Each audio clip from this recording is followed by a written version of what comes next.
Pope Francis' message was linked by a common thread of war, violence and suffering at a time that should be defined by harmony and peace, symbolized by the infant Jesus.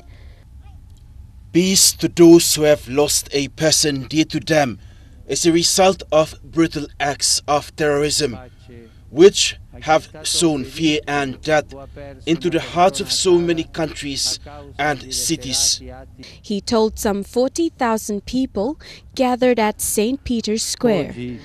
Security was heightened for the Christmas weekend in Italy and at the Vatican after Italian police killed the man believed to be responsible for the Berlin market truck attack, while other European cities kept forces on high alert. Today this message of peace goes out to the ends of the earth, to reach all peoples, especially those scared by war and harsh conflicts that seem stronger than the yearning for peace.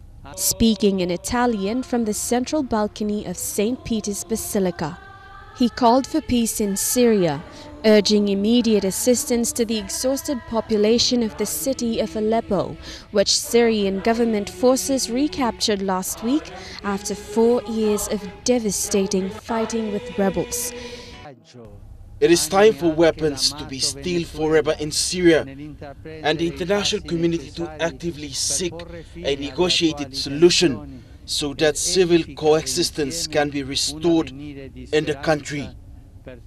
Francis, the first Latin American Pope, also said Christmas should inspire everyone to help the less fortunate, including migrants, refugees, and those swept up by social and economic upheavals. Peace to the peoples who suffer because of the economic ambitions of the few, because of the sheer greed and the idolatry of money, which leads to slavery. At his Christmas Eve Mass on Saturday, Francis said the feast had been taken hostage by dazzling materialism that put God in the shadows. On Sunday, he also called for an end to fundamentalism terrorism in Nigeria, a reference to Boko Haram, which has killed 15,000 people and displaced more than 2 million during a 7-year insurgency to create an Islamic state. Pope Francis further appealed for an end to tensions between the government and opposition in Venezuela, for harmony in Colombia, which recently ended a civil war with the FARC guerrillas, and an end to strife in the Korean Peninsula and in Myanmar.